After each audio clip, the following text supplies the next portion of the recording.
봅시다. 저번에 한 거 기억나니? 저번에 신앙로 개척 어디 갔다? 나라가 크게 어디 나라 나왔었어요? 어느 나라가? 에스파냐랑 에스파냐랑 스페인이랑 아니 그 에스파냐랑 이탈리아랑 유럽, 아프리카, 무슨 소리야? 아니 신앙로 개척을 떠났던 나라 두 나라 있었잖아. 포르투갈. 아 맞아. 스페인이랑 포르투갈이었죠. 스페인이 에스파냐고. 그렇지. 스페인에서 누구 보냈어요? 어떤 사람이 그 신앙로 개척? 흑인 노예. 아니 처음으로 신앙로 개척을 떠났던 사람. 그 포르투갈에서는 콜럼버스. 에닉스 왕자. 에니코 왕자는 어디를 탐험했다? 그 해안지역. 해안 그 아프리카 해안 지역. 아프리카 해안 지역을 탐험했다. 에니코 왕자고. 그 다음에 누구 나왔니? 바르톨 바르톨 거의 다 왔어요. 거의 나왔으니까 어디만 간 거야? 그 희망 근처. 희망 찍은 거야. 희망 몸만. 그리고 인도 항로를 개척한 사람은? 바쿠스 다 끝까지 가다. 바스코 나가면 돼. 바스코 끝까지 다가바로 기억하랬죠. 네. 그리고 두 명이었고 서쪽 항로를 개척한 사람은 누구였어? 스페인에서 누구 보냈지? 콜럼버스에 뭘 발견했다? 서인도 제도. 서인도 제도를 발견한 건데 그게 이제 신대륙 발견한 거예요. 서쪽에서 새롭게 대륙을 개척한 거잖아. 신대륙 발견이 서인도 제도 발견이고 그리고 검은 색깔이 없네. 한 명 더 누구였어요? 서쪽으로 가는 마젤란은 뭐 했는데? 세계의 그게 대륙. 이제 그 정도만 기억해 주자 일단. 그리고 나서 요 잘 안 나오네. 신대륙의 부가 어디로 들어갔다. 이거 신항로 개척을 후원한 계층이 누구였어요? 후원한 계층이 왕실에서 후원했다. 왕실. 국책 사업을 진행했다 그랬지. 네. 그래서 여기 막 그 가격혁명, 뭐 상업혁명 기억나니? 네. 여기 부가 처음에 어디로 가냐면 왕실로 들어갔어. 왕실로 들어가서 왕실이 돈이 많아질 거야. 왕실이 부강해질 거야. 그래서 이전과는 다르게 이전에는 중세까지 유럽이랑 동양이랑 어디가 훨씬 더 잘 나갔다. 기억나니? 동양이요. 동양이 훨씬 잘 나갔다 그랬지. 여기 변호사한테 인구가 많고. 네. 근데 뭐도 영향을 미치냐면 네. 지역 자체가 이제 좀 보드마크가 색깔이 이런데 보십시오. 좀 눈뽕이지만 여기가 인도가 있고 여기가 인도가 있고 여기 동남아시아 있고 여기 중국이 있고 이렇게 있단 말이에요. 한반도고. 땅덩어리 크기가 생각보다 있잖아요. 유럽이 그게 크진 않아요. 그러니까 그 이미지가 막 대항해 시대에 이게 식민지배 말해서 그렇지 땅덩어리 자체는 아시아의 3분의 1 정도 크기밖에 안 된단 말이야. 그리고 심지어 그나마 해안선이 막 복잡하고 그 다음에 산이 많아. 여기 반도 지역이잖아. 반도 특 산이 많다. 너네는 교과에 산이 안 들어갑니까? 서울은 근데 이게 그 강하구라 가지고 산이 별로 많진 않은데 나는 이제 고등학교 중학교가 다 교과에 산이 들어간단 말이야. 장, 목산, 병풍들로 만약에 나오는데 여튼 그렇기 때문에 얘네들은 산이 많아서 중앙집권적인 국가가 만들어지기 어려워. 그리고 영토 크기 자체도 작고 맞지? 근데 여기는 이 얘기를 해서는 국가 크기가 유럽은 되게 조그마한 나라들이 개수가 엄청 많죠. 우리나라가 유럽으로 가잖아. 우리나라가 유럽으로 가면 지금 옆에가 너무 커서 그런데 세계 영토 3위 국가였잖아 중국이. 근데 우리나라가 유럽으로 가잖아. 그러면 유럽의 중간 정도 크기는 돼요. 얘가 생각보다 작은 크기가 아니라 우리나라가. 근데 이렇게 막 그 나라가 많을 수밖에 없는 이유가 국가의 영토 크기는 일반적으로 강의 길이랑 꽤 연관이 깊어요. 강의 길이. 그래서 옛말에 이런 말이 있거든. 강은 지역을 합치고 산은 지역을 나눈다.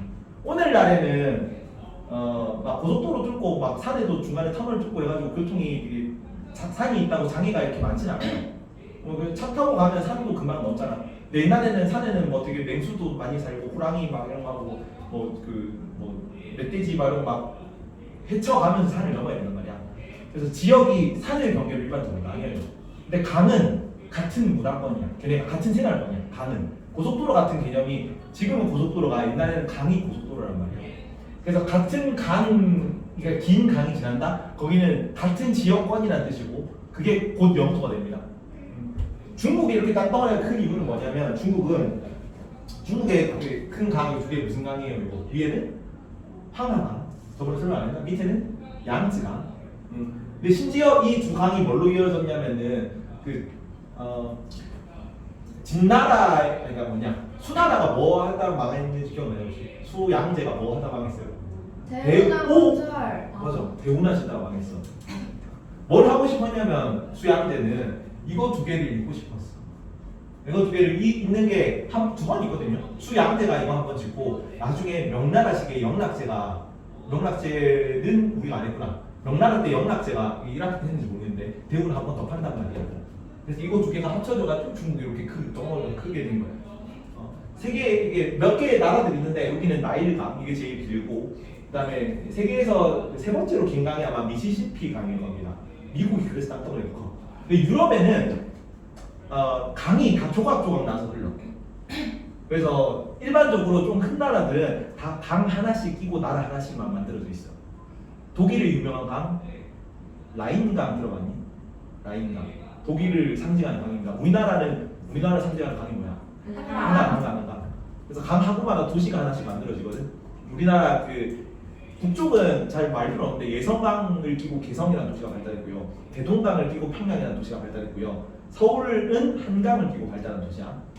근데 여기 나라로 치면은 유럽에서는 라인강을 끼고는 독일이 발달했고 프랑스는 무슨 강이 유명해? 이번에 올림픽 할 때 뭐 어디가 또 모르대? 센강을 끼고 발달한 도시가 프랑스고 영국 템즈 강이라는 강을 끼고 발달한 도시가 영국이에요. 발달한 나라가 이해가지? 그래서 이런 강이나 조각조각 흐르기 때문에 영토기가 커질 수가 없고 괜찮니? 그래서 여기는 넓은 평야 지방이라 가지고 지방을 애들이 막 두들 패기 좋단 말이야. 그래서 일찍부터 중앙 집권화된 국가가 만들었습니다. 지방에서 들고 나잖아. 그러면 지방에 군대 파견해가지고 그래서 진시황에 도로부터 깔았어. 도로부터 깔아가지고 군대 빨리 파견해가지고 망치 따르르 하면은 다 통제가 돼, 제압이 돼. 그러면은 이 중앙 집권하고 지방 분권의 가장 큰 차이는 중세는 그래서 유럽은 중세까지 계속 봉건제도였죠. 봉건제는 지방 분권이라는 뜻입니다. 근데 중국은 언제 봉건제냐면 주나라 때만 봉건제였어. 한참 전입니다. 한참 전에 주나라 때 봉건제하고 수나라 때부터 과거제를 실시했어. 관료제를 정비했거든. 이 두 개 지방 분권과 중앙 집권의 차이점은 뭐냐면 가장 큰 차이는 지방관의 파견입니다. 지방관. 여기서는 중세 시대에 장원에 딸린 애들 뭐라 그래요? 중세 이 장원을 다스리는 애를 영주라 그러지. 일반적으로 기사 계급입니다. 바깥에서 들어오는 얘네들 외적을 막아가지고 이 지역을 지킬 수 있는 무장 단체. 그게 성주가 되거든. 성주 계급이 되거든. 귀족, 영주, 기사 계급. 그래서 중세까지. 근데 이 중세 이 성한 단위를 장원이라고 하거든. 이 장원에 딸린 애들을 뭐라고 불러? 장원에 딸린 농민들을 뭐라고 부릅니까? 농노라고 부르지. 왜 농노야? 노예 플러스 노예적 성격이 있지. 어떤 게 노예적 성격이 있어? 네. 출교 좀. 출교 다 왔습니다. 예, 네. 4명. 죄송합니다. 네. 깜빡했네. 얘기하십시오. 출근 안 하면 선생님 출근 안 가니까 죄송합니다. 여튼 그래서 농노인데 어떤 게 노예적 요소냐면 얘네들은 거주 이전에 자유가 없어요. 이사를 못 가. 근데 왜 이사를 못 가냐면 얘네는 장원에 딸린 농노들은 세금을 어디에 바치게? 어디 가서 반일을 해줘야 되고 내가 수확을 하면 수확량의 일부를 누구한테 줘야 되게? 영주한테 줘. 그렇지. 그러니까 장원의 지배자. 얘네는 이쪽 지방을 마음대로 할 수 있는 자치권이 있어. 그렇기 때문에 이 농노가 다른 지방 장원, 다른 장원으로 이사를 가잖아. 그럼 내 뭐가 사라지는 거야? 내 세금이 사라지는 거야. 당연히 가면 안 되지. 그래서 거주 이전에 자유가 없어. 근데 중세 시대에 특히 십자군 전쟁하면서 십자군 전쟁이 전쟁이라는 걸 항상 뭐랑 같이 하냐면 물자 이동이잖아. 상업의 발달하고 연관이 돼요. 상업이 발달하면서 뭐가 성장하게 되냐면 이 장원이 도시로 바뀌어요. 그리고 도시 지역에 도시 상공업자들이 성장하면서 시민 계급이 성장하거든. 시민. 시민은 절대왕정으로 아까 넘어가면서 이 돈이 다 어디로 갔다고 왕실로 갔다 그랬지. 왕실에서 돈이 많아지면은 뭐부터 하고 싶냐면 이 지방에 대한 지배권을 강화하고 싶어져. 그렇지. 돈이 많이 생기면은 군대를 만들 거예요. 그거를 상비군이라고 합니다. 상비군. 그래서 항상 준비 분리된 군대가 상비군이거든. 그 상비군을 가지고 지방 애들 말 안 들면 두드려 패는 거야. 망치고 여기서 했던 거. 여기서 오래전에 했던 거를 중세 지나고 나서 신앙로 근처로 들어온 부가 왕실로 들어가고 나서 여기서는 지방을 때릴 수가 있겠지. 이전에는 전쟁할 때 어떻게 했냐면 용병을 고용하거나 혹은 농민들을 이때만 동원해서 전쟁을 하는 양식으로 했단 말이야. 이제는 직업 군인이 생겨. 여기서 돈이 많이 들어가요. 그래서 요 도시의 시민계급이 성장한다. 시민계급. 요 시민계급은 왜 농노족 요소가 사라지냐면 세금을 어디에 납부한다? 중앙에서 지방애들 때린 다음에 이 지역의 지방관을 파견하거든. 그러면 지방관이 세금을 걷어가지고 중앙에 납부하는 거야. 여기 있는 시민이 여기로 이사를 가. 그러면 여기 이사 가기 전에는 국가의 세금을 납부하고 이사 가고 난 후에도 국가의 세금을 납부하고. 그래서 시민은 거주 이전의 자유가 없어. 거주 이전의 자유가 생긴 거지. 여기로 가든 여기로 가든 어차피 세금 여기 내니까 딱히 이상하지 말라고 제지할 필요가 없는 거예요. 이해가니? 그래서 여기 중앙집권의 과정 중에 하나가 가장 중요한 것 하나가 상비군의 마련. 그리고 세금을 거두려면 뭐가 있어야 되냐면 여기는 무적인 부분이고, 그러니까 문무 경비한다 할 때 그 무적인 부분이 상비군이란 말이야. 문적인 부분이 뭐냐면 관료제라고 해요. 관료제는 공무원입니다. 공무원을 관료라고 해요. 동료 로자를 쓰거든요. 관은 공식적이라는 뜻이고 공식적인 동료들인데 공무원들을 관료라고 해요. 그래서 관료제가 정비되면은 이런 거 합니다. 공무원이 주로 하는 일은 뭐냐면 행정부에서 세금을 걷고 도로를 깔고 군대를 진입하고 이런 거예요. 그러면 이제 세금을 열심히 거둘 수 있잖아. 이 지방까지 행정력이 닿으니까 이거를 여기 변호사 지역이잖아. 노동력이 많이 필요하거든요. 저수지 축조 이런 거 하려면. 그래서 일찍부터 그리고 지방을 때리기 좋잖아. 일찍부터 이런 관료제가 정비가 됐다고. 그래서 수나라는 과거제를 언제 실시하면 6세기에 실시해요. 근데 그 관료제가 이때 15세기, 16세기에 여기 나와. 그러니까 예전에는 굉장히 훨씬 더 빨리 발전했다는 거죠. 근데 땅덩어리 자체가 이렇게 될 수밖에 없죠. 여기는 중앙 집권이 이루어지기가 어렵잖아. 그렇지. 지방이 막 조각조각 나눠있으니까. 그래서 분열의 지정학이라고 합니다. 여기는 그 분열의 지정학, 여기는 집중의 집중학, 지정학이나 여기는 다 뭉치기 좀 쉬운 구조고 여기는 분산되기 쉬운 구조야. 땅 크기 자체도 좀 그렇고 구조 자체가 좀 그렇죠. 원래 반도 하나마다 일반적으로 나라 생기거든. 그래서 우리나라도 반도라서 한 반도라서 나라 하나가 나도 떨어져 나가요. 중국 영향하나가. 여튼 그거를 관료제라고 합니다. 그건 문적인 부분. 그리고 사상적인 부분에서는 뭐가 나타나냐면 왕권이 강화됐다고 했지. 왕권이 강하기 때문에 이전까지 국왕이 통치하는 거는 영주들과 계약을 맺고 내가 너네를 통치하는 거예요. 영주 계급한테. 세금도 영주 계급이 일부 자기네 영지에서 세금을 받은 다음에 군주한테 조금 주거든. 그거를 쌍무 계약적 병건제라고 해요. 중세시대 특징입니다. 그래서 나도 가신을 지켜줄 의무가 있고 가신은 주군한테 충성하는 의무가 있고. 그래서 밑에 기사 위에 영주 위에 주군 군주 이렇게 있는 거잖아. 그래서 얘네들이 독자권을 가지고 국왕의 권한은 좀 약한 그런 느낌이었죠. 근데 절대 왕정 되니까 국왕이 이제 마음대로 막 다 할 거라고. 국왕의 권력이 강해지는 게 사상적으로 어떤 사상이 등장하냐면 왕권 신수설이에요. 야 이제 나 왕권이 강화됐으니까 상비군 이런 거 가지고 있으니까 깝치지 마. 너 다 무릎 꿇어 하는데 그 사상적 정당성을 어디서 하냐면 왜냐하면 나의 권력은 신으로부터 받은 신성한 것이니까. 왕권은 신으로부터 받은 숫자를 씁니다. 받은 신성한 것이다. 왕권 신수는. 그래서 절대왕정에 네 가지 기둥이 있거든. 다시 아까 군사적 기둥 문무에서 무에 해당하는 것은 상비군이랬죠. 항상 준비된 문데 문에 해당하는 것은 관료제예요. 그리고 사상에 해당하는 것은 왕권 신수입니다. 그리고 경제적 기반이 중상주의예요. 중상주의. 요 네 가지를 기억하십시오. 자, 중상주의는 말 그대로 상업을 중시하는 주의야. 상업을 중시하는 주의. 근데 이때 당시는 여기서 신대륙에서 오는 뭐 금, 은, 그다음에 뭐 열대 작물 이런 걸 유통 이익이 많이 생기는 구조잖아. 그러면 왕실 입장에서 지금 이 부유함은 다 왕실로 넘어갈 거니까 왕실 입장에서는 이 이득을 최대한 많이 챙기고 싶을 거란 말이야. 그러면 수출을 왕실이 돈이 많아지고 싶어. 그러면 수출을 많이 해야 돼요. 수입을 많이 해야 돼요. 그래서 돈은 수출할 때 벌어요. 수입할 때 벌어요. 돈은 수출할 때 돈을 만난 말이야. 수출은 장려할까 아니면은 억제할까? 장난이야. 수출은 장려하고 수입은 억제하는 정책이 중상주의. 그러면 왕실에 돈이 많이 생기겠지. 돈이 많이 생기면은 분사력이 강해지겠지. 분사력이 많으면은 지방까지 분사력을 행사하기 쉽겠지. 그러면 영주 계급 대신에 지방관을 발견할 수 있겠지. 그럼 지방관이 거기서 세금을 걷어가지고 국가가 더 왕실이 더 부유해지겠지.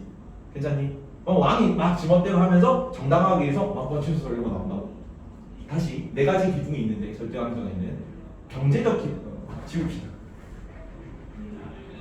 행정적 정치적 기능은 뭐다? 내 문적인 그 문무에서 문을 강화하는 기반은 뭐였다? 관료제라고 해요. 관료제. 공무원입니다. 공무원 제도를 정비하는 거야. 이전까지는 왕실 권위 그 힘 자체가 크지가 않기 때문에 이런 복잡한 세금 걷고 도로 깔고 하는 체제가 필요가 없어. 또 관료제도 고도화되지 않았다고. 근데 이제는 왕의 권력 행사 규모가 커지니까 고도화된 관료제가 필요해요. 공무원을 많이 뽑아야 돼요. 그걸 관료제라고 합니다. 군사적 기반. 상비군. 직업군인 제도예요. 직업군인. 항상 준비된 군대. 외워야 됩니다. 그게 양이 많지 않은데 30초만 해봅시다. 자, 1번 사상적 기반은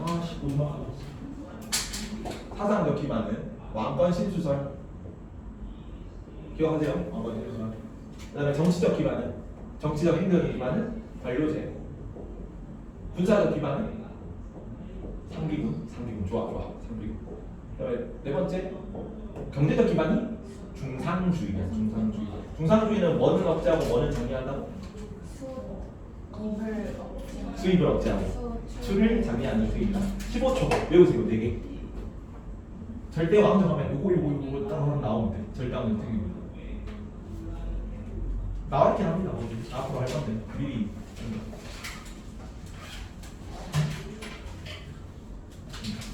미리 적을까? 자, 3번이 왕권 신수설이고 3번이 왕권 신수설. 3번이 왕권 신수설, 4번이 관료제, 5번이 상비군. 다시 3번이 왕권 신수설, 4번이 문이라고 적혀있는 겁니다. 문무할 때 문이야. 여기 4번 옆에 적혀있는 거예요. 4번은 문이니까 관료제고 5번은 무라고 적혀있으니까 상비군입니다. 6번이 중상주의예요. 중상주의. 15초 외우세요. 절대 안 나오면 4개가 쪼르륵 나오면 바로 와서.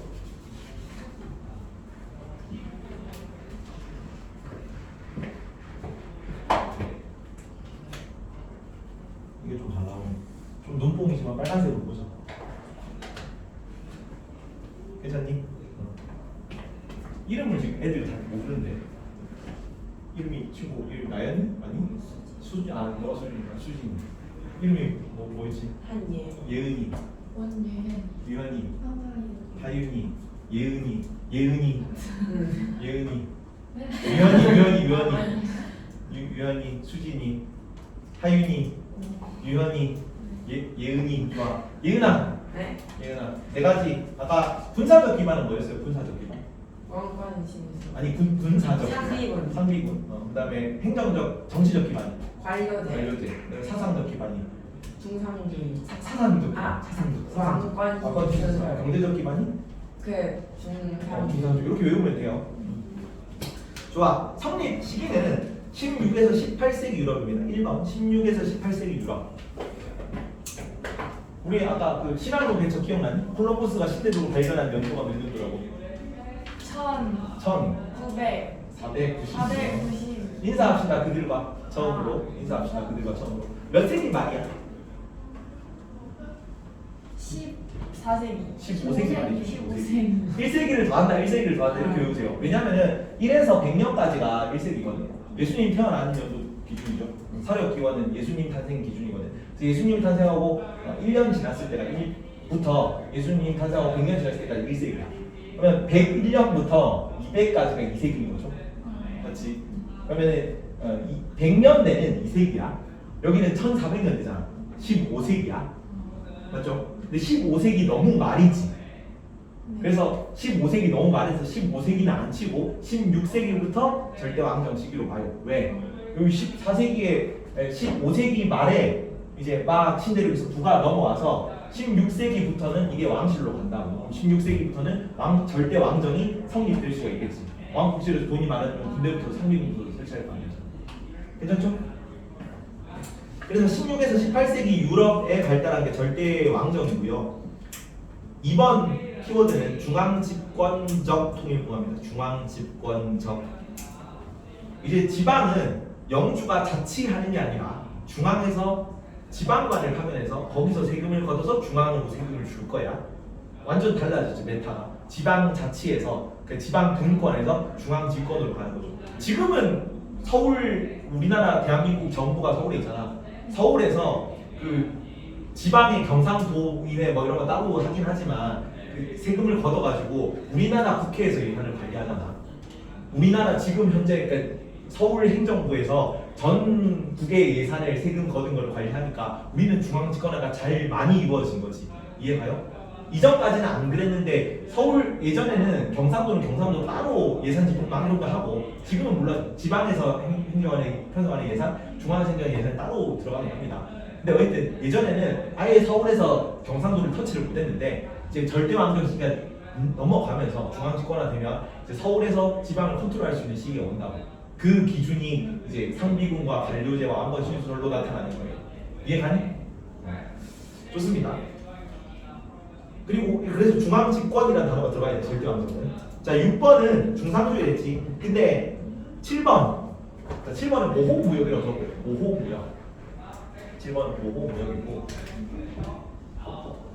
반대말은 뭘까요? 보호무역 반대말.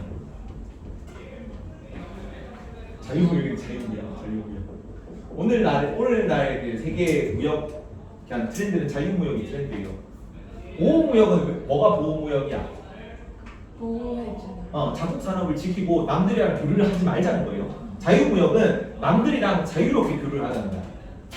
이 논리는 이래요. 이 논리는 내가 신발은 1시간을 만들 때 한 2개밖에 못 만들어. 근데 모자는 만들 때 한 5개 만들 수 있는 국력이 있어. 그러니까 그 기후나 뭐 나오는 재료 같은 것 때문에 신발은 2개밖에 못 만들지만 모자는 5개를 좀 잘 만든단 말이야. 근데 저기 다른 지역에서는 신발은 내가 좀 잘 만들어가지고 7개 만들 수 있는데 모자는 뭐 3개밖에 못 만드는 지역이야. 그러면은 서로 이거 잘하는 거 만들어가지고 못하는 거 만들지 말고 잘하는 거 만들면은 같은 시간을 일해도 전 세계적으로 보면 총 생산량이 많아지겠지.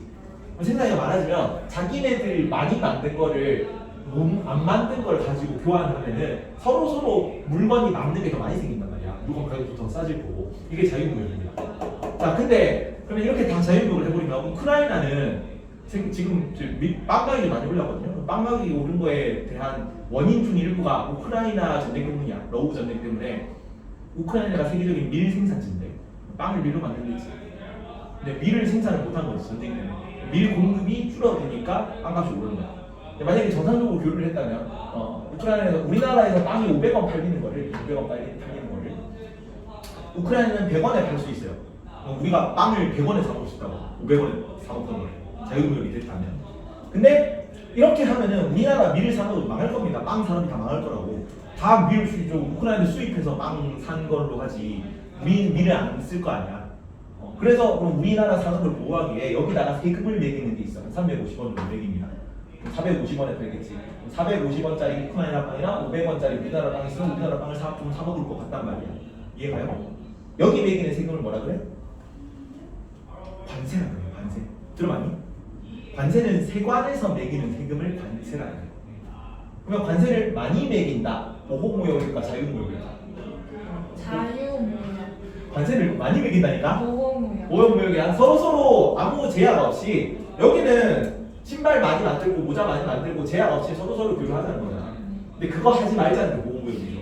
얘가 자유무역 반대말이죠. 관세 장벽은 높아지는 거야, 낮아지는 거야? 낮아지는. 높아져요. 높아져요.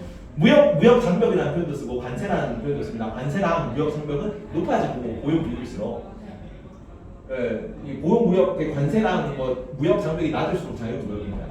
근데 여기는 수입은 억제하고 수출은 장려할 거란 말이야. 들어오는 거에 뭘 많이 매기니? 관세. 관세를 많이 매길 거야. 우리나라 수입을 적게 해야 왕실에 돈이 쌓일 거 아니야. 그렇지?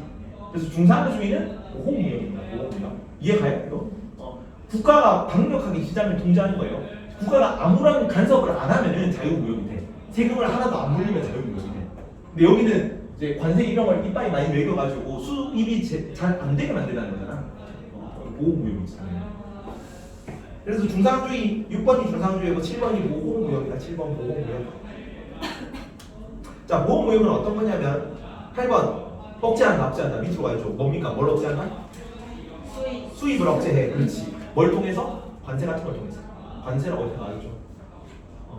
관세 밑에다가 수입할 때 매기는 세금이라고 써도 돼. 기억이 안 나면 수입할 때 매기는 세금을 관세라고. 관세를 많이 물면은 수입이 줄어들겠다는 거죠. 보호무역을 보고. 이해가? 좋아요. 자, 그리고 위로 올라가는 거는 뭘 장려하자고? 중상주의에서 뭘 장려한다? 수출을 장려하는 거야. 수출을 장려한다. 뭘 통해서? 자국 산업을 육성해서 경쟁력을 갖추면. 우크라이나는 밀의 비수요가 있으니까 밀을 되게 싸게 팔 수 있을 거잖아. 그러면은 뭐 사실은 요 식민지 개척이라는 거는 이쪽에서 원하든 안 하든 그 관세를 뭐 올리고 싶다 그래서 걔네들이 올릴 수 있는 게 아니죠. 계속 처맞고 있으니까 여기 식민지 같은 데는. 그래서 혹시도 관세를 물려고 하면 한번 빵빵빵 쏘면 관세가 갑자기 없어지는데 그런 느낌인 거죠. 그래서 관세를 없는데 그럼 자유무역일 때는 뭘 해야 우리 걸 사겠니? 자유무역이라면 가격 경쟁력이 높아야지. 혹은 물건 품질이 좋아야지. 그래서 자국 산업을 육성해서 가격을 낮추거나 품질을 높이거나 해서 수출을 많이 하자. 이게 중상주의입니다. 옆에는 자국 산업 육성돼 있지. 자, 그리고 10번은 경제적으로 중상주의는 식민지 개척까지 포함하는 거야. 식민지 개척, 식민지 개척. 10번 식민지 개척. 이 식민지 개척은 뭘 위해서 한다 그랬어요? 상품 시장과 11번 좀 긴데 상품 시장과 원료 산재입니다.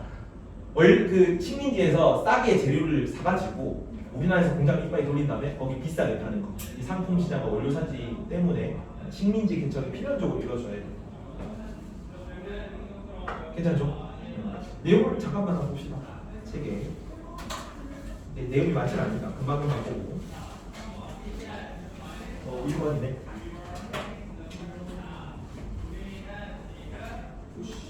책을 두고 왔다.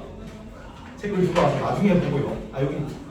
나중에 보고 일단 절대왕정부터 넘어가요. 절대왕정. 다시 프린트로 돌아가서. 자, 이거는 조금 이따 나올 건데 우리 다음 시간에 시민혁명이라는 걸 배울 거거든. 시민혁명의 사상적 기반은 뭐냐면 사회계약설입니다. 사회계약설. 미리 들어라. 자, 이전까지 절대왕정 시기의 사상적 기반은 뭐라고? 사상적 기반? 왕권 신수설이죠. 왕권 신수설이죠. 왕권은 신으로부터 부여. 왜냐면 그 이전까지 중세였잖아. 지금은 다 중세는 신이 지배하는 시대고 아까 산업혁명 이후는 뭐라고? 근대라고. 르네상스 이후부터 산업혁명 이전까지가 시간이 한 300년 정도 비어요. 근데 이 근대 이전에 산업혁명 이전에 중세는 아닌 것 같고 근대도 아닌 것 같은 애매한 시기를 근세라고 불러요. 여기는 세, 여기는 근 해가지고 요 사이 시기다. 영어로는 얼리 모던이라고, 모던이 근대거든요. 얼리 모던이라고 번역합니다. 근데 요 근세 시기의 키워드가 절대왕정이고 근대로 가면서 시민계급이 성장하고 자본가 계층이 성장하고 산업혁명이 이루어지고 하면서 사회계약설이 계속할 거야. 요 시기는 요 왕권 신수설의 키워드거든. 자, 왕권 신수설이 딱 나왔다. 그래서 왕이 막 지멋대로 권력을 두드릴 거야. 근데 지금 이 왕의 권력은 어디서 나온 거냐면 시민들이 세금 납부해서 생기는 거예요. 시민들이 지방만 파견해서 이 지방 시민들한테 세금 거둘 거라 그랬잖아. 그렇지. 그리고 유럽에서는 이 신앙로 개척이 물론 왕실 후원이긴 하지만 적극적으로 상업 자본 계층이 참가를 해서 이루어진 거야. 네덜란드 같은 경우는 주식회사, 우리 저번에 보험이라든가 어음이라든가 주식회사라든가 이런 거 상업혁명하면서 다 나왔죠. 자본가 계층이 적극적으로 참가해서 이뤄낸 그 상업 요 루트이기 때문에 이 과정에서 시민 계층이 도시 상공업자 계층이 굉장히 많이 성장을 합니다. 서유럽에서 이렇게 성장을 하거든. 자, 근데 요 왕권 신설은 다 좋거든, 다 좋은데 단점이 뭐냐면 이게 진짜입니까 개구라입니까? 개구라죠 사실은. 그냥 신으로부터 받았다고 해야 내가 외치는 거지. 실제로는 신으로 받은 게 아니라 시민들이 납부해서 그 상비군 관료제 같은 그 권력이나 아니면 군사력 가지고 권위가 생기는 거잖아. 그래서 왕이 권력을 함부로 휘두를수록 시민 계급의 불만이 높아지는 거지. 야, 내가 상업 실제로 참가한 거는 얘네고 후원을 한 건 왕실이지만 내가 열심히 해가지고 돈 벌어가지고 세금 많이 납부해가지고 너네가 권력이 생기고 절대왕권을 휘두르는 건데 왜 너 나한테 함부로 해? 왜 나한테 내 동의 없이 막 세금 잡세 막 이상한 세금 같은 거 막 만들어가지고 세금 이빠이 물리고 막 그래? 불만이 생기겠지. 그래서 이 왕권 신주설로 대체되는 게 사회 계약설이라는 사상이 대두가 됩니다. 그것도 이해가 가지. 그래서 사회는 이제 국가는 누가 만든 거야? 국가는 왕이 신으로부터 권력을 받아서 통치를 하는 게 아니라 국가의 권위는 어디로 보는 거다? 시민들의 계약을 통해서 사회가 만들어진 거예요. 그러면 그 권력의 무게추는 어디 있어? 시민들한테 있어. 이해가지? 그렇기 때문에 시민들이 만들어냈는데 이 사회가 시민들을 핍박하고 원래 만들어낸 목적에 위배되는 그런 사회야. 그러면 시민들이 무너뜨릴 수 있어요. 무너뜨릴 수 있어요. 그게 나중에 뭘로 나오는 건데? 시민혁명으로 나오는 거예요. 그래서 그 영국이랑 프랑스에서는 왕이 목이 잘리거든요. 루이 14세, 루이 16세, 루이 14세가 태양왕이었지. 태양왕 쪽으로 나오고 루이 16세는 당초돼서 목이 잘리고 찰스 1세도 영국에서 창조적인데 목이 잘릴 거예요. 요거 때문에 이 사이가였어요. 이해가요? 근데 요거는 유럽 지방에서 이런 거예요. 유럽 지방에서 서유럽 지방에서는 시민 계층이 성장을 하는데 왜냐면 이 산업화 과정에 산업혁명 과정에서 나중에 나오겠지만 자본가 계층이 성장을 하고 상공업자 계층이 국외적으로 참가했기 때문에 근데 동유럽에서는 요 시민 계층이 성장하지 않아. 왜냐면 산업화가 공업화가 나중에 이루어지는데 이 공업화가 이루어지는 거를 서유럽이 잘 나가는 걸 보고 왕실에서 이걸 하고 싶어 했거든요. 여기서 동유럽 독일이나 오스트리아나 러시아는 그래서 사회계약론이 없어요. 여기는 사회계약론자도 없고 그런 사람도 없고 왕실 주도로 산업화가 이루어져요. 이건 나중에 봅니다. 나중에 지금까지는 절대 왕정 시기라 가지고 왕권 신주설이 등장할 시기입니다. 이 절대 왕정 국가 그래서 서유럽과 동유럽을 구분해서 봅니다. 서유럽은 빨리 산업화가 이루어졌거든. 그러니까 빨리 지금 그 중앙 집권화가 이루어졌거든. 빨리 중앙 집권화가 이루어졌기 때문에 여기서는 16세기부터 중앙 집권화가 이루어집니다. 16세기에 절대 왕정이 발달해 왕권이 강해지는 거. 이걸 옆에서 보고 17세기에 여기서는 절대 왕정이 이루어집니다. 한참 좀 늦었죠. 여기서는 나라가 3개 나오는데 서유럽 국가들은 에스파냐가 가장 먼저 신앙을 개척 시작했다고 했지. 누구 보냈다? 콜로코스랑 마젤란이랑 그렇지 그런 애들 보낸 거고 그리고 영국, 프랑스가 따라해요. 영국, 프랑스가 그리고 얘네 3개의 나라가 나오고 여기서는 러시아랑 오스트리아랑 독일이랑 오스트리아가 나올 건데 얘네들 여기 나오는 왕들이랑 업적을 다 외우면 돼요. 여기 아까 신앙론 개척할 때는 어떤 나라에서 누구 보내고 어디를 갔다 왔다 뭐 이런 걸 외우는 거 있잖아. 여기서는 나라별로 왕들이 나오고 그 왕들의 업적을 외우면 돼요. 파이팅. 자 12번은 절대왕주의 왕정에서 12번은 서유럽이고요. 서유럽. 이 서유럽은 13번 식민지 선발주자입니다. 선발주자. 먼저 식민지 개척을 한 나라들이죠. 이 기억나니 혹시 그 스페인이 처음 시작했는데 스페인은 계속 지중해에 집착하다가 끝까지 지중해에 미련을 못 버리고 있다가 대서양으로 메타가 바뀌었음에도 불구하고 지중해를 두고 오스만 투르크랑 싸우다가 자체적으로 쇠락해 갔다고. 그래서 여기 레판토 해전 조금 이따 나오는데 레판토 해전이라고 레판토 해전에서는 이기는데 결국은 영국한테 추월을 할 거예요. 팔레 해전을 쓰면서. 봅시다. 15번 에스파냐 때 절대 군주 이름은 펠리페 2세입니다. 펠리페 2세. 14번을 했나? 16세기 이후 절대왕정 발달. 16세기 이후 절대왕정 발달. 이게 15세기 말이니까 1492년 15세기 말이니까 16세기부터 서유럽 국가부터 절대왕정이 오는 거야. 15번 펠리페 2세입니다. 펠리페 2세. 펠리페 2세. 에스파냐의 절대 군주입니다. 펠리페 2세.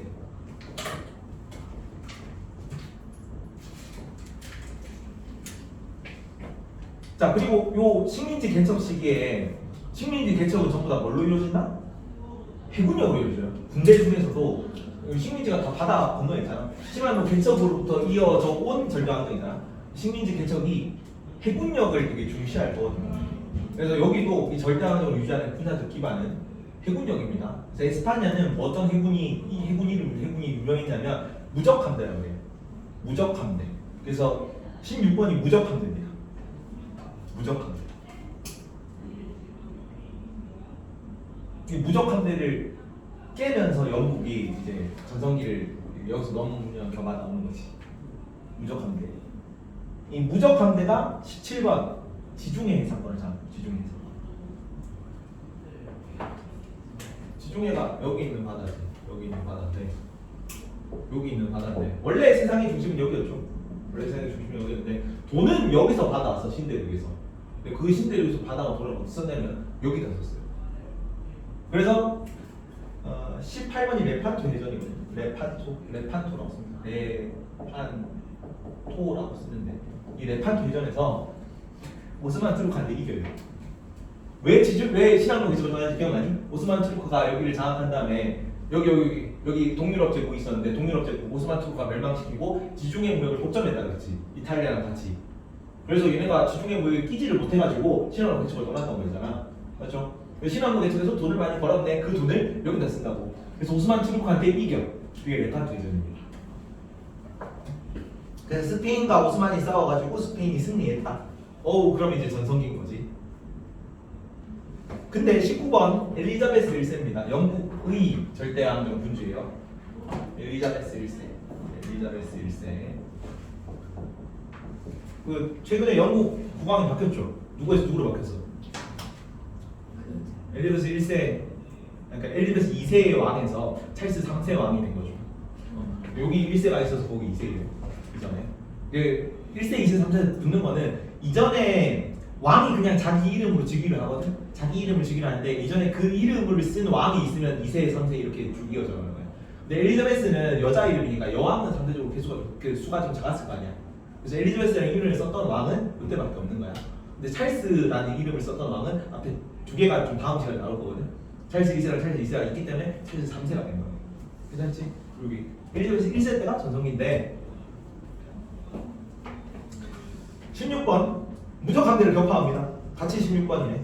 위에 있는 16번이 밑에 있는 그 16번이야. 무적함대를 격파한다.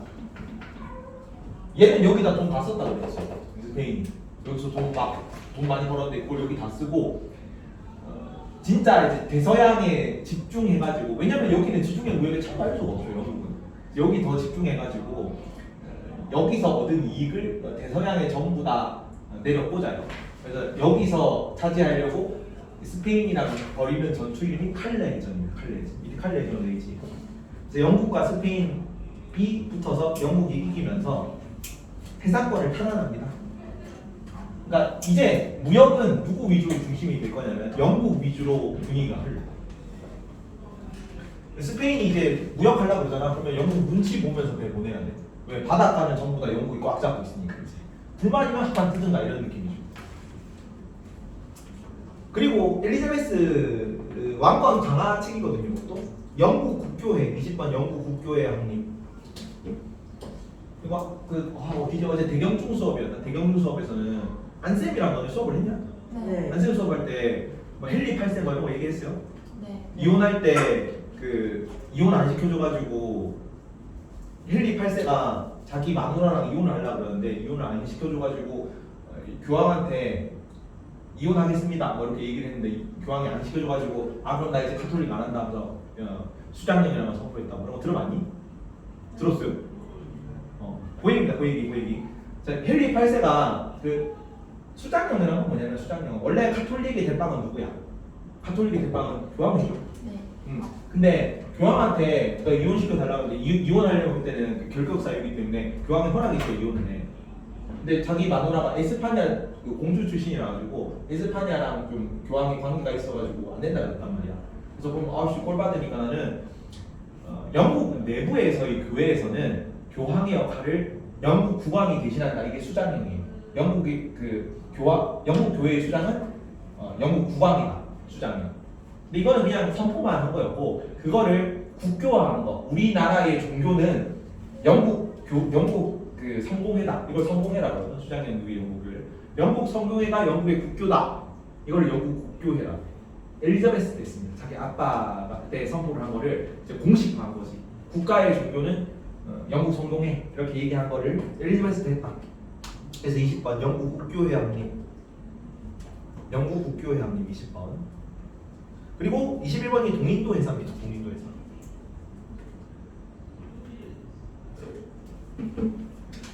동인도 회사라는 거는 그 서인도 회사도 있다고 얘기를 했습니까? 안 했나? 동인도 회사는 고유명사가 아니라 보통 명사예요. 동쪽에 있는 인도의 한 회사야. 그래서 영국 동인도 회사는 인도에 있거든. 근데 네덜란드 동인도 회사는 어디냐면 네덜란드에 있어요. 그리고 프랑스 동인도 회사는 어디냐면 인도 차이나 반도에 있습니다. 그러니까 이때 당시 사람들이 생각하기에 동쪽은 이렇게 그 동방에 대한 지리 개념이 명확하지 않잖아. 이 동방으로 개척한 건 안 되고 그냥 원래 우리가 이슬람 통해서 무역하던 나라는 그냥 인도야. 그래서 동방에 있는 나라는 전부 인도입니다. 이해가? 인도네시아, 뭐 베트남, 차이나, 캄보디아 뭐 이런 거 모르겠고 그냥 동쪽에 있는 나라 인도. 여기는 그 아메리카는 뭐였어? 서인도 지역이 서인도. 그래서 잘 나오진 않는데 서인도 회사라는 것도 있어요. 아메리카 식민지 경영을 위해 설치한 겁니다. 그래서 이 네덜란드에 있었던 그 네덜란드 동인도 회사가 제일 처음으로 만든 동인도 회사고 그것보다 인도 동인도 회사가 조금 더 유명해요. 그래서 이 동인도 회사를 엘리자베스 1세 때 세웠어요. 그리고 이 동인도 회사는 기업인 동시에 약간 자치권을 가진 국가 개념이에요. 얘는 기업인데 뭐도 가지고 있었냐면 군사권도 가지고 있었고 용병을 전체적으로 고용할 수 있었거든. 현지 그 인도 식민지잖아. 인도 식민지 정부랑 협상권도 가지고 있었고 외교권도 가지고 있었어. 그러니까 일종의 따로 설치한 국가인 거지. 지방자치 정부 기구를 동인도 회사라는 기업 이름으로 설립을 한 거예요. 그래서 얘가 이제 인도 식민지 개척을 다 전담하는 거죠. 이 동인도 회사를 설립한 게 21번. 동인도 회사를 설립한 게 엘리자베스 1세 때입니다. 이거 업적이 쭉 나오거든. 좀 많은데 다 외워야 돼요. 시험 자주 나오는 거라서. 14번은 22. 이어서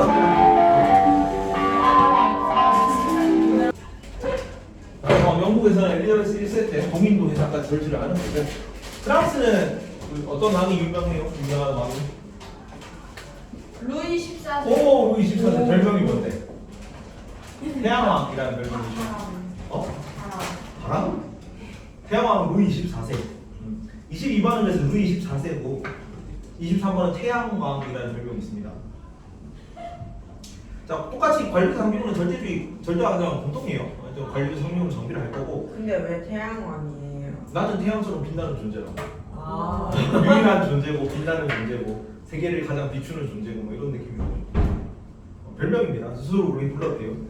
중상주의 24번은 콜베르라는 인물을 재무장관으로 등록했어요. 콜베르.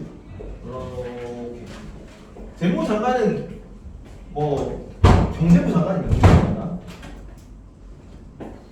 그래서 경제부 장관에 이 사람을 앉혀가지고 얘가 주도적으로 실시했던 정책이 중상주의. 왕실 돈을 많이 버는 그런 정책이었죠. 콜베르를 재무관장으로 등장하고 그리고 25번에 그 프랑스의 제일 유명한 궁전 뭔데? 엘리자베스. 베르사유 궁전을 엘리자베스. 베르사유 궁전을 짓는 게 오. 베르사유 그러면 궁전. 엘리자베스 1세는 엘리자베스 궁전에서 살아요? 아니 그런데 영국은 없어. 그래? 영국은 그냥 영국 궁전이 있어요. 왕궁에서 하는 거죠. 이거 있다네. 25번. 아, 이게 뭔데? 25번 엘리자베스 베르사유 궁전이 베르사유 궁전. 영화 베르사유 장미가 이제 프랑스 혁명 배경이거든요. 그 베르사유가 왜 베르사유 궁전이냐? 베르사유 궁전에서 왕족들이 살았으니까 혁명기 그 이제 시기에 왕족들을 그 설명한 거죠. 베르사유 궁전에서 말하는. 26번 여기 에스파냐, 영국, 프랑스는 서유럽 국가들이고 식민지 선발을 국가고 26번에 동유럽 국가들인데 동유럽 국가들은 반대로 식민지 후발주자겠죠. 그리고 아까는 16세기 이후 27번 후발주자 28번 여기는 16세 위에 16세기에서 여기는 17세기 이후 절도한 거니까 16세기, 18세기, 16세기, 18세기 17세기 이후 절대 안 한다. 100년 정도 걸린 거죠. 100년 정도. 자, 러시아에서는 어떤 왕이 나오냐면 러시아에서는 표트르 대제라는 왕이 나와. 표트르 대제. 아, 그 유명하죠. 유명한 왕입니다. 러시아에서 약간 되게 높게 쳐주는 군주예요. 영토 확장 엄청나게 많이 이뤘거든요. 지금의 그 러시아가 되게 땅덩어리가 크죠. 푸틴. 이제는 지금 대통령이고 러시아 영토가 이게 이 절대 왕정이 다 뭘로 이루어졌다고? 절대 이게 그 식민지 개척이 어떤 군사를 가지고 이루어졌다고? 그 상비과. 왕권 신수. 아니 해군력 상민군인데 식민지 개척은 해군력 가지고 하죠. 그래서 무력함 내는 거 맞잖아. 근데 이런 걸 하고 싶었거든. 러시아 영토가 이렇게 커지게 러시아가 세계에서 가장 넓은 영토를 가지고 있잖아. 네. 러시아 영토가 이렇게 커지게 된 원인입니다. 얘도 이런 걸 하고 싶어서 서유럽 국가들처럼 우리도 해군을 가지고 식민지 개척을 하고 싶은데 러시아는 뭐가 없냐면 군사. 부동항이 없어요. 부동항이 뭐지? 부동항. 안 움직이는 부왕. 안 움직이는 배. 바뀌지 않는 얼지 않는 동자가 얼 동자를 쓰거든요. 아, 얼지 않는 항공입니다. 부동항. 네. 근데 러시아는 그 위쪽 지역 위쪽에 있죠. 네. 그래서 겨울에도 항상 배가 들고 내가 필요할 때 군사력을 보내가지고 전쟁을 수행할 수 있는 항구가 없어. 그래서 부동항을 찾아가지고 쭉 동쪽까지 가다 보니까 여기 다 시베리아 벌판이죠. 거기서 원주민들이 담비 잡고 너구리 잡고 막 그런 거밖에 없어요. 너구리 가죽 이런 거 많이 잡아가지고 많이 팔았습니다. 그 주요한 경제 수입원 중 하나였어. 담비 가죽이. 근데 그게 없다 보니까 쭉 가가지고 어디까지 갔냐? 바다가 보일 때까지 갔어. 동쪽 끝까지 간 거지. 그래서 시베리아 땅 쪽이 넘어가지고 우리나라에 있는 지역까지 요거 한반도가 있고 여기가 중국 땅이고 여기가 연해주로 러시아 땅이에요. 여기까지 간 거야. 부동항을 찾았어. 그래서 영토가 넓어지게 됐는데 그걸 한 사람이 얘야. 그래서 유명한 사람입니다. 지금의 러시아 영토를 만든 사람이죠. 와우. 근데 시기가 왜? 해군이 필요한 시기죠. 그래서 그거 찾아서 여기까지 간 거야. 그래서 29번은 표트르 대제였고, 자 30번에 발트해라고 적었어요.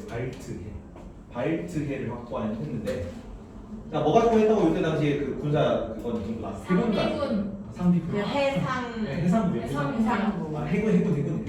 해군력인데 유럽 지도가 이렇게 하고 요게 있죠. 이렇게 스칸디나비아 반도가 있단 말이야. 이쪽 바다를 발트해라. 러시아는 여기 있고요. 요거는 이제 중간에 흑해라고 하는 바다입니다. 흑해 위에 러시아가 있고 스웨덴은 여기 있어. 그래서 이쪽 지역에 무역권을 두고 스웨덴이랑 전쟁을 벌여 이긴 게 발트해입니다. 발트해 대북방 전쟁이라는 거예요. 발트해를 확보했다. 이 대북방 전쟁을 통해서 러시아가 31번 스웨덴으로부터 승리했습니다.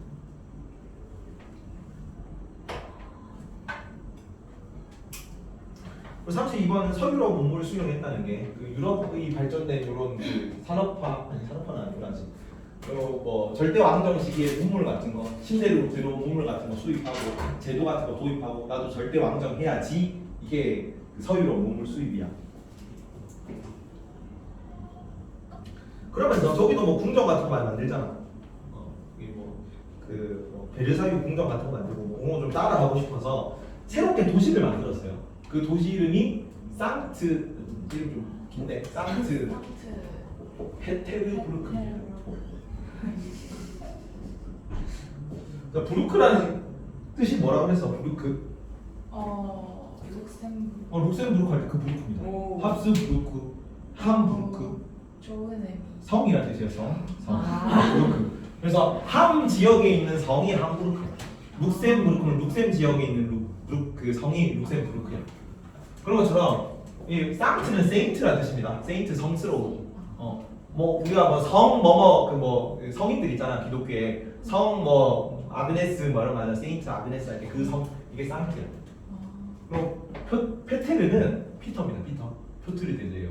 그러면 성스러운 피터의 성, 피터의 도시 이게 상트 페테르부르크. 그러니까 표트르 대제가 만들었으니까 성스러운 표트르 대제의 성, 도시 이렇게 이름을 지은 거겠죠. 표트르 대제 때 지은 수도의 이름입니다. 건설한 수도의 이름. 이게 표트르 대제 업적이고 34번은 프리드리히 2세. 프리드리히 2세. 프리 독일에서 독일 프리드리히 2세라고 해요. 프리드리 2세 때 독일 전성기 왕이 돼요. 절대왕국 국가고요. 여기도 전쟁을 하는데 여기는 이제 독일이랑 패권을 나누던 국가가 어디였냐면은 오스트리아가 지금은 조그만해졌어요. 되게 조그마한 나라고 독일이 유럽 3강이 됐잖아. 영국, 프랑스, 독일이 되게 잘 나간 나라였는데 나중에 그 시민혁명 때까지 계속 나온 겁니다. 오스트리아가 이 시기에 이 세계랑 맞먹는 국가였어요. 지금은 식민지들이 예전에 가지고 있던 식민들이 다 독립을 해가지고 근데 예전에는 요거 지금 오스트리아가 얼마나 하거든? 요 밑에 헝가리 오스트리아 땅이었고요. 밑에 세르비아, 크로아티아 이런 거 다 오스트리아 땅이었어. 그래서 독일이랑 거의 영토가 지금 한 3분의 1, 4분의 1밖에 안 되는데 이거랑 똑같았어요. 그래서 오스트리아 둘이서 이 독일 지역의 패권을 두고 막 지휘조 뽑고 한 거. 그 두 왕 이름이 독일에서는 프리드리 2세고 오스트리아에서는 마리아 테레지아라는 사람이에요. 이거는 출판사마다 나오는 출판사도 있고 안 나오는 출판사도 있는데 일단 적어봅시다. 자, 그 35번이 슐레지엔이라는 지역입니다. 슐레지엔 요 중간 사이에 있어. 오스트리아랑 독일 사이에 있는 지역이고 슐레지엔. 슐레지엔. 요 지방에 여기 이제 산업화가 좀 이루어지던 시기거든. 석탄이 문제였어. 요 시기가 되면 17세기 1700년대인데 1700년대면은 이제 영국에서 이후에 막 산업혁명이 막 들어오고 하거든. 그 산업혁명이 막 있던 시기 석탄 이게 노동력 그러니까 자원이 많은 지역이고 그래서 되게 꿀 지역입니다. 이게 농업 생산도 높은 지역이고 그래서 요 지역을 오스트리아로부터 당대에 제일 잘 나가던 요쪽 지역에서 제일 잘 나가던 오스트리아한테 뺏어온 왕이 얘야. 그래서 요 되게 독일에서는 좋아하는 존경 우리나라 거의 광개토 대왕급으로 존경하는 인물입니다. 그래서 슐레지엔을 확보한 게 업적이고요. 얘는 별명이 뭐냐면 36번 국가 제1의 심부름. 국가 제1의 심부름. 프리드리 2세의 별명입니다. 국가 제1의 심부름. 자, 서유럽 지역은 아까 그 산업화 혹은 근대화가 뭘 통해서 자본가, 도시 상공업자 계층이 이 산업화 근대화를 이룰 거랬어요. 근데 여기는 시기가 좀 늦거든. 그러니까 여기는 상공업자 세력이 성장하지 않았어. 산업화가 이루어진 것 자체가 안 이루어졌기 때문에. 그래서 왕들이 영국, 프랑스 이런 거 하는 거 보고 우리도 산업화 하자 하면서 왕실 주도로 산업화가 근대화가 이루어지거든. 그래서 여기서는 계몽군주를 자처합니다. 프리드 2세가 스스로 계몽군주를 자처합니다. 이런 개념도 좀 알아두시고 계몽군주. 여기서는 계몽 사상이 나오거든. 서유럽 지역에서는. 내용은 계몽 사상이 정파가 안 됐으니까 내가 왕실 주도로 산업화가 이루어진다. 나중에 공장이 왕실 주도로 갈릴 겁니다. 계몽군주.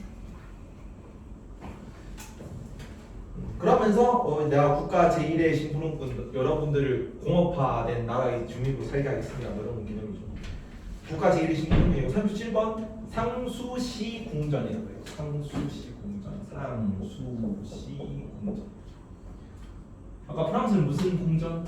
베르사유 무슨 왕?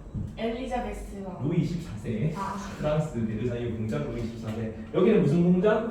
거기 그 상수시 상수시 궁전. 상수시 궁전 무슨 왕? 주 프리드리히 프리드리히 2세 맞아요. 아까 그 태양왕은 누구 별명이었어? 루이 14세 루이 14세 별명이야. 비교해서 알아주십시오. 비교해서. 여기 궁전, 여기는 뭐 별명 이런 거 다. 그리고 프로이센이랑 오스트리아 왕이 계승 전쟁에서 38번이 오스트리아거든. 오스트리아랑 싸워서 승리했습니다. 오스트리아랑 싸워서 승리.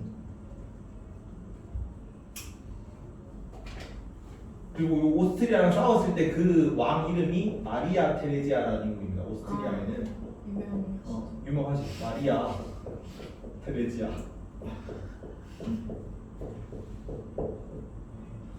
둘이 당연히 사이가 안 좋았겠지. 이때 당시는 유럽 왕실들끼리도 서로 막 친척 막 동맹했다 대신했다 이런 게 엄청 많으시거든. 동맹은 보통 뭘로 했냐면은 그 혼인 관계를 통해서 동맹을 맺고 했어. 나중에 그래서 프랑스 루이 16세가 처음 나올 건데 루이 16세의 마누라가 누구였냐면 오스트리아 사람이야. 그런 식으로. 그래서 처음에 이 프로이센이랑 독일이 프로이센이랑 프리드리히 2세랑 마리아 테레지아랑 서로 혼담이 오갔던 사이예요. 근데 나중에는 지지고 볶고 싸웠겠지. 슐레이지안 뺏기고 이러니까. 그래서 마리아 테레지아가 자기네 집에 기르던 강아지 이름을 프리드리히로 지었던 거야. 성질나면 차고가 되게 되지. 이거는 전혀 관계는 없는데 나중에 이게 현대 철학 내가 이게 윤리 사상 이런 것도 가르치거든. 고2 생활과 윤리 이런 거 가르치는데 그게 뭐예요? 생윤 윤사 생윤 뭐 미미 사탕 과목 미미. 여튼 거기 보면 헤겔이라는 사람이 나와요. 근대 철학자인데 헤겔이랑 쇼펜하우어 같은 시기 사람이거든. 네. 근데 쇼팽은 쇼펜하우어 염세주의 철학자. 근데 쇼펜하우어가 헤겔은 당대 제일 잘 나가던 철학자였고, 네. 그래가지고 쇼펜하우어는 막 좀 떠오르던 철학자였는데 헤겔한테 좀 열등감을 가지고 있었어. 네. 그래서 일부러 헤겔이랑 같은 시간에 같은 대학에 같은 시간에 강의를 개설했단 말이야. 그래서 나 쪽에 더 많이 오라 이거죠. 근데 여기는 강의 수강생이 거의 없고 여기만 사람들이 다 몰려와가지고 얘도 자기네 개 이름을 헤겔이로 지었어. 비슷하죠, 뭐 사람 사는 거. 뭐 이런 느낌이다. 봅시다. 39번까지 그래서 마리아 테레지아까지 했죠. 자, 절대왕정기 문화까지 보고 갑니다. 과학에서는 40번 과학혁명입니다. 과학혁명.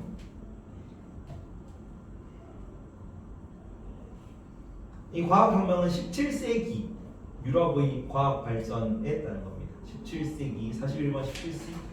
이 C가 센츄리인 걸 알죠? 당연하죠. 당연하죠. 세기란 뜻입니다. 17세기 유럽의 획기적 과학 발전. 대표적으로 뭐에 발견한 게 있냐면 42번에 뉴턴 마치 뉴턴이 만류인력을 발견한 것 등이 있습니다. 42번 뉴턴의 만류인력 발견. 그래서 과학적 사고방식이 쌓였다. 자, 43번에 인간 이성을 강조한 거 43번 데카르트라는 인물이거든. 데카르트가 뭔 얘기했습니까? 데카르트. 인간 이성 강조. 인간 이성 그거 강조. 아니야. 힌트 조금만 주세요. 초성. 네, 제가 맞출 수 있을 것 같아요. 난 니은 시읒 히읗 디귿 리을 지읒 디귿. 나는 수고했다. 나는 생각한다. 고로 존재한다. 존재한다. 그래서 인간 중심주의, 이성 중심 뭐 이렇게 하거든. 네. 그래서 얘는 좀 웃긴 게 기계론적 세계관이 넘어가는데 기계론적 세계관. 인간 이성이 있는 존재만 존재하는 거야 실제로. 그러면 동물들은 이성이 없잖아. 네. 걔네는 존재하지 않아. 걔네는 영혼이 없어요. 그래서 얘가 동물 기계론이라고 책을 썼는데 책 표지에 보면 오리가 그려져 있거든. 오리. 꽤 오리입니다. 근데 오리 그림을 보면은 이게 반 이렇게 해가지고 여기는 그냥 오리고 여기는 오리 내부 모습을 이렇게 그 비춰가지고 그려놓은 건데 여기가 다 태엽으로 이루어져 있어요. 기계 장치로 돌아가는 거. 그래서 오리를 실제로 이거 한 마리인데 오리를 바닥에 나가서 오리를 발로 밟잖아. 그러면은 꽥 하겠지. 얘는 영혼이 없기 때문에 존재하지 않기 때문에 고통이 없어요. 고통을 느낄 줄 몰라. 그래서 오리가 비명을 지르는 거는 고통을 느껴서 비명을 지르는 게 아니라 고통은 인간만 느낄 수 있는 거지. 고통을 느껴서 지르는 게 아니라 그냥 비명을 지르도록 프로그램돼 있기 때문에 비명을 지르는 거야. 자연을 거대한 기계 장치처럼 봤단 말이야. 그래서 자동 인형이라는 표현을 썼어요. 자동 인형. 그래서 그 하루가 지나면 해가 뜨고 1년이 지나면 겨울이 왔다가 여름이 오는 것처럼 오리도 밟으면 비명을 지르도록 프로그램 되어 있는 거야. 요런 입장이에요. 요런 입장. 인간 이성 중시. 데카르트라는 사람이었고 근대 철학의 기틀을 마련한 사람입니다. 근대 철학이 이성 중시 학문이거든요. 44번은 로크라는 사람이에요. 로크의 사회계약설에서 저항권이 나와요. 그리고 나중에 시민혁명으로 이제 절대왕권을 무너뜨릴 사상이 되는 거지. 그리고 몽테스키우에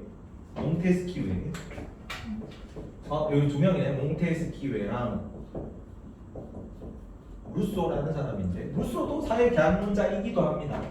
몽테스키웨는 뭔 얘기했냐면 삼권 분립론이라는 걸 얘기했어. 삼권이 뭐가 삼권입니까? 삼권. 상관.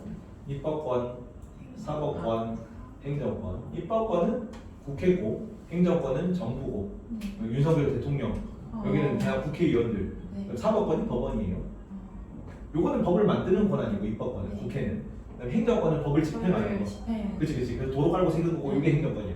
네. 그다음에 법원에서 시행. 법을 적용하는 게 사법권인데 지금은 이걸 다 누가 가지고 있다고? 그 왕. 다 왕이 가지고 있어. 절대 왕정이잖아. 왕권 신수설이잖아. 다 왕이 가지고 있는데 이 권력이 다 한 곳에 집중돼 있으면 어떤 문제가 생겨? 권력이 쉽게 부패하기 쉬워요. 타락하기 쉽겠지. 네. 이 권력을 찢어서 서로 견제하게 해야 된다. 왕권 약하겠지. 네. 몽테스키에가 삼권 분립론을 하면서 왕실 권한을 제한할 수 있는 논리적 근거가 생기는 거야. 이론적 근거가 생기는 거야. 괜찮지? 네. 이런 걸 다 계몽사상이라고 합니다. 계몽사상. 계몽사상. 45번 그래서 몽테스키에 루소가 계몽사상가들이었고 자, 예술에서는 16세기 예술은 46번 바로크 양식이에요. 바로크 양식. 바로크 양식은 장엄하다라는 뜻이야. 이거 음악. 음악. 그래 바로크 음악. 모차르트. 모차르트, 뭐 쇼팽 뭐 이런 거 하는 그 시기의 음악들인데 46번 바로크 양식으로 만들어진 게 화려하고 웅장한 장엄한 양식이고 베르사유 궁전이 바로크 양식이에요.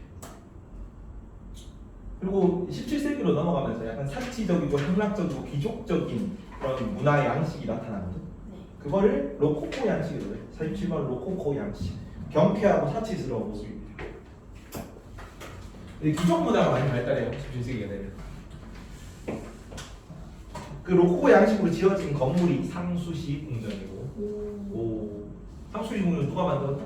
그 프리드리히 2세. 프리드리 2세가 만들었죠. 별명이 뭐였는데? 태양 국제 아니. 국가 제1의 제1의 신분. 신부름권. 그런 거를 다 알아봅시다. 자, 책을 보고 책으로 돌아가서 93페이지네. 93페이지 절대왕정이죠. 같이 한쭉 읽어보자. 절대왕정 설립은 16년 18세기 중앙집권적 통일국가였죠. 국왕이 강력한 권한을 행사하는 거. 절대왕정 기반 네 가지 다 알아둬야 된다. 왕권 신수설 밑줄, 왕권 신수설 관련 상등은 중상주의까지 다 밑줄 치세요. 왕권 정당화, 관료제, 관료가 공무원이죠. 공무원 체계가 만들어진 거 관료제. 그다음에 언제든 동원할 수 있는 항상 준비된 군대가 상비군. 중상주의 정책은 상업을 중시하는 정책이다. 밑에 배경 보자. 중상주의 정책의 배경. 관료제, 상비군 이런 건 당연히 돈이 많이 들겠지. 군대에도 월급 줘야 되고 공무원한테도 공급 줘야 되잖아. 거기에 돈이 많이 필요하니까 내용 수입은 어떻게 한다? 수입은 억제한다. 뭘 매겨서? 그 관세. 관세를 부과해서. 수출은 증가시킨다. 국내 산업을 보호 육성해서. 해외 팽창 식민지 건설 이런 거 원료 공급지와 상품 시장을 확보하기 위한 겁니다. 밑으로 유럽 각국의 절대 왕조에서 서유럽에서는 16세기부터 발달했고요. 에스파냐에서는 누구? 펠리페 2세. 펠리페 2세. 펠리페 2세 오른쪽에 무적 함대에 밑줄 치고요. 무적 함대가 어느 전투에서 누구랑 싸워서 이겼다? 그 레판토. 레판토 해전에서 오스만 투르크 이슬람이랑 싸워서 이겼죠. 네. 여기는 에스파냐는 어느 무역권 장악이야? 어느 해상권 장악이야? 지중해. 지중해 무역 장악이에요. 지중해 해상권을 장악했다는 표현하고 영국은 나중에 대서양 해상권을 장악할 겁니다. 자, 무적 함대를 격파했다. 이 해상권 장악은 대서양 해상권을 말해요. 실제로 지금 이득은 다 어디서 들어오고 있어요? 신항로에서 나오잖아. 대서양에서 나오잖아. 요 무역권을. 영국은 지중해 창각이 너무 멀다 그랬지. 그래서 해상권을 장악하고 모직물 등 국내 산업을 유수했다. 모직물은 양털 직물이 면직물이 있고 일반적으로 우리가 하는 것들이 다 면직물입니다. 면직물이고 모직물은 양털 스웨터 같은 거. 근데 영국에서는 양이 많았단 말이야. 나중에 산업혁명 할 때 할 거예요. 모직물 산업이 면직물로 넘어가는 과정. 근데 이때는 아직 모직물 산업이 주류인 시대라 가지고 양털 이런 거, 양털 깎아서 이렇게 면 직물로 만든 다음에 그거 파는 모직물 산업이 발달했던 시기입니다. 인도의 동인도에서 성립하고 영국 국교회를 설립하고 이런 게 영국 일리베스 1세기 업적으로 나오고 프랑스에서는 별명이 뭐라고? 루이 14세 태양왕 누구를 증명했다? 꼴베르 무슨 궁전을 왕성했어? 베르사유 궁전. 밑으로 동유럽에서는 상공업 발달이 늦었기 때문에 상공 시민 계층이 성장을 못했지. 그래서 누가 주도했다? 왕실에서 근대화를 주도했습니다. 그래서 계몽군주 왕실에서 주도했다는 거죠. 서유럽은 상공업 계층이 나와. 그래서 상공업 계층이기 때문에 얘네가 나중에 시민혁명을 할 거고요. 동유럽에서 그래서 시민혁명이 없습니다. 그 왕실에서 진행을 했습니다. 자, 러시아에서는 표트르 대제, 서유럽 문화제도 수용하고 스웨덴과 전쟁에서 대국방 전쟁이라고 아까 발트해 확보한 거죠. 도시는 뭐 만들었다? 도시. 상트페테르부르크 성스러운 표트르의 도시죠. 밑에 프로이센에서는 별명이 뭐다? 우리들이 이제 그 국제 제1 심부름은. 그다음에 누가 전쟁? 오스트리아와 전쟁. 어느 지방? 슐레지에 를 차지하고 무슨 궁전? 상수시 밑에 오스트리아에는 어떤 왕? 마리아 테레시아. 테레시아. 뺏겼기 때문에 슐레지아는 뺏겼기 때문에 전쟁은 거의 막 비등비등하게 싸우긴 했어. 근데 결과적으로 슐레지아가 뺏겨가지고 업적은 일반적인 업적이 나옵니다. 근대화를 추진했다, 국가 재정 확충했다, 이런 거 당연한 얘기겠죠. 밑으로 17세기 유럽 문화인데 뉴턴의 만유인력 법칙 발견 등 과학혁명의 밑줄. 과학적 사고방식 확립에 기여했다. 이건 당연한 얘기. 밑에 철학 데카르트 인간 이성 강조. 그다음에 로크 사회 계약설. 몽테스키의 루소 같은 게 계몽 사상. 계몽은 꿈을 깨게 만드는 걸 계몽이라 그래요. 중세에는 이제 애들이 멍청하고 무식하고 제대로 이성이 없는 거지. 과학적 사고방식이 없는 거지. 그런 걸 일깨워 주는 게 시민 상권 분립 논의나 사회 결설이나 이런 걸 다 계몽 사상 안에 포함시킬 수 있는 내용들이야. 예술에서는 처음에는 화려하고 운영한 바로크 양식이 유행하다가 나중에는 사치스러운 로코코 양식이 유행한 겁니다. 베르사유 궁전에서 상수식 궁전을 가는 거죠. 문제를 풀어본다. 다음 페이지.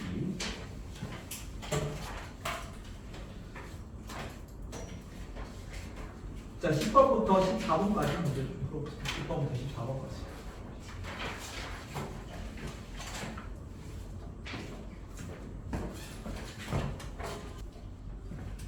자, 아까 절대 왕정을 무너뜨리는 사상이 계몽 사상 아까 조금 배웠죠. 그 중에 사회 계약설은 어느 지역에서만 서유럽하고 동유럽 쪽에 어느 지역에서만 사회 계약설이 나왔다. 그리고 여기는 도시 상공업자가 성장했잖아. 동유럽. 서유럽. 동유럽은 도시 상공업자가 없었기 때문에 군주가 산업화를 주도했다 그랬지. 네. 기억나죠? 산업화를 주도해가지고 이 공업화, 공장 짓는 거 막 이런 걸 군주가 해서 도시 상공업자가 없기 때문에 여기 시민혁명이 안 나와요. 그 시민혁명은 서유럽 국가들 중에 영국, 프랑스, 영국 식민지였던 미국은 거의 영국을 넘어섰긴 하지만 영국을 계승한 국가라고 봐도 무방합니다. 어차피 영국인들이 가가지고 개척한 지역이잖아. 괜찮지? 그래서 영국 짭인 미국, 그 다음에 프랑스에서 시민혁명이 나옵니다. 서유럽 국가들이시다. 자, 그래서 영국에 혁명이 두 개 나오거든요. 청교도혁명, 명예혁명이라는 혁명이 두 개가 나옵니다. 미리 적어놔. 1번이 청교도혁명이고 2번이 명예혁명입니다. 자, 청교도는 뭘 청교도라고 하냐면 우리 1학기 때 배울 때 종교개혁을 배웠어요. 처음으로 종교개혁을 얘기했던 게 무슨 개신교 누가 나왔어? 어떤 인물이? 루터라는 인물이 나왔죠. 루터의 종교개혁. 그지? 뭐 때문에 루터가 종교개혁을 했던 이유가 뭐야? 뭐가 원인이 발단이 됐지? 몇제곱 판매. 교황이 돈 번다고 성당을 짓고 싶었는데 돈이 너무 많이 필요해가지고 돈 받고 너가 죄를 지었으면 이 돈을 주고 면죄부를 사게 되면은 지옥에 가가지고 벌을 안 받을 수 있다고. 그러니까 지옥 불구덩이에 던져졌는데 그걸 면제해 준다는 거였죠. 면제부. 그거 판매하는 걸 막 교회가 그런 걸 보고 있으니까 루터가 야 어디 성경에 뭐 면죄부 그런 게 나와 있어. 그리고 어디 성경에 교황이 있고 추기경이 있고 일반 사제가 있고 이런 게 어디 있어. 그래서 그냥 이런 거 다 부정하고 원래 성경대로 돌아가자. 이걸 근본주의라고 해. 원리주의 근본주의로 돌아가자는 게 종교개혁입니다. 근데 요때의 루터는 처음에 나왔기 때문에 루터파 개신교는 체제 자체를 부정하진 않아요. 막 본격적인 막 체제 자체의 변환 이런 건 잘 얘기를 안 해. 그래서 여기는 제후들이랑 농민들 지지를 많이 받을 거예요.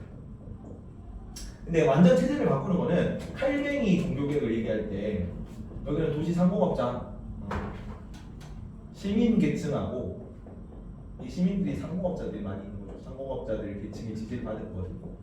여기는 어떤 게 바뀌냐면 원래 그 노동이라는 건 노동이나 직업이라는 거는 인간이 벌로서 받는 거예요. 벌로서 우리가 그 어떤 원죄가 있어. 왜 우리가 벌을 받게 됐지? 기독교에 따른 우리가 원죄가 있잖아. 원죄설. 어떤 원죄가 있습니까? 하느님 말을 안 듣고 선악과를 따먹었잖아. 선악과를 따먹어가지고 인간이 세계의 벌을 받았거든. 그래서 원래는 늙고 병들지 않았는데 이제는 늙고 병들고 죽을 거야. 그게 첫 번째 벌이고, 두 번째 남자는 계속 죽을 때까지 일해야 생산량 뭔가 수확할 수 있어. 원래는 이제 나무 열매를 다 따먹을 수 있는 이제 평화로운 에덴 동산이었는데 이제 수확량을 얻으려면 힘들게 일을 해야 돼요. 여성은 이전에는 그냥 뭐 그 애 낳는 게 그렇게 고된 게 아니었는데, 그러니까 여성의 출산이라는 걸 이전에도 남성의 노동만큼 힘든 걸로 보고 있었다는 거죠. 여성이 이제 출산할 때는 출산의 고통을 겪을 것이다. 요 세 개가 인간이 받는 원죄거든요.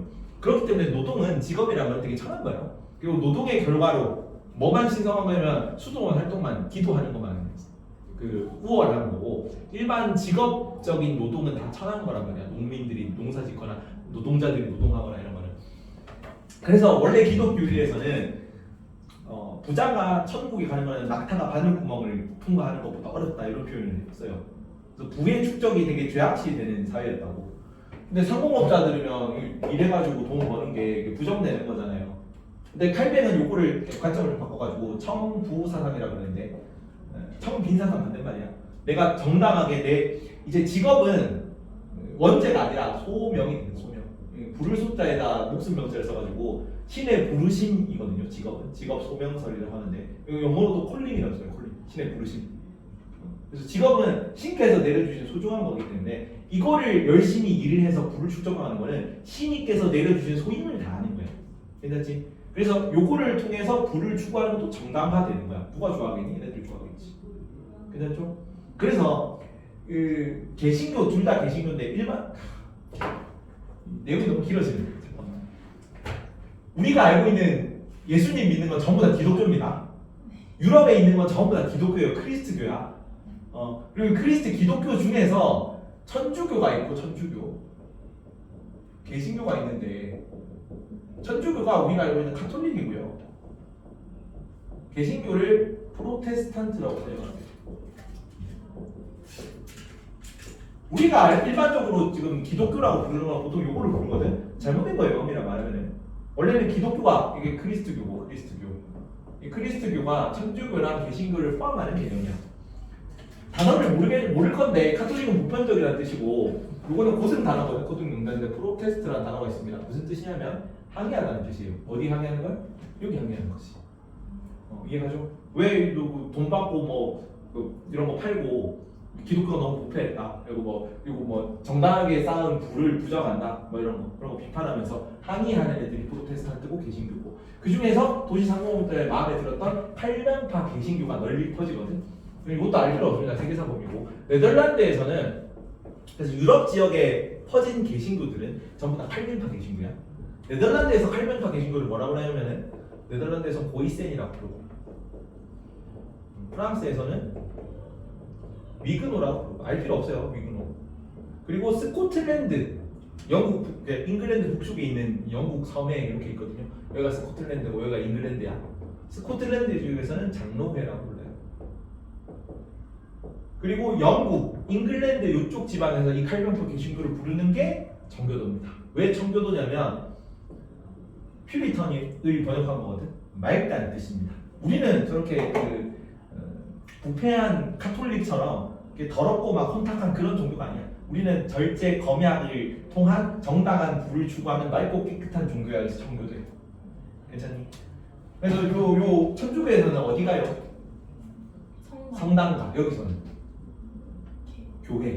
교회 가는 게 개신교에서 교회 가. 여기서는 그 어떤 사람이 그걸 집회하지? 그러니까 집회를 주도하지? 여기는 신부님이야. 여기는 목사님이야. 이런 차이인데 가장 큰 차이는 뭐냐면 천주교랑 개신교랑 거의 비슷하지. 개신교인데 가장 큰 차이는 뭐냐면 교황 밑에 추기경 밑에 일반 사제 밑에 일반 평신도는 여기만 있어요. 천주교만. 그러니까 1000년 넘게 지속된 거기 때문에 쭉 규모가 커져서 위계설이 있다고. 근데 여기 개신교는 만인 사제주의라고 해가지고 목사님이라는 단어도 일반 사람들이 성경을 통해 가지고 천국에 가는 거를 이끌어주는 목자예요. 목자. 칠목자를 씁니다. 목동하지. 양들을 바른 길로 이끄는 거야. 그래서 예수님이 그 어린 양들을 치는 목자지. 그런 것처럼 내가 천국에 가는 걸 이끌어주는 존재 목사라고 목사. 그래서 여기는 신분 여기는 목사인 거야. 그래서 위계설은 여기만 있다. 천주교에는 이런 게 차이다. 이어서 합니다. 왜? 영화를 시킨 거는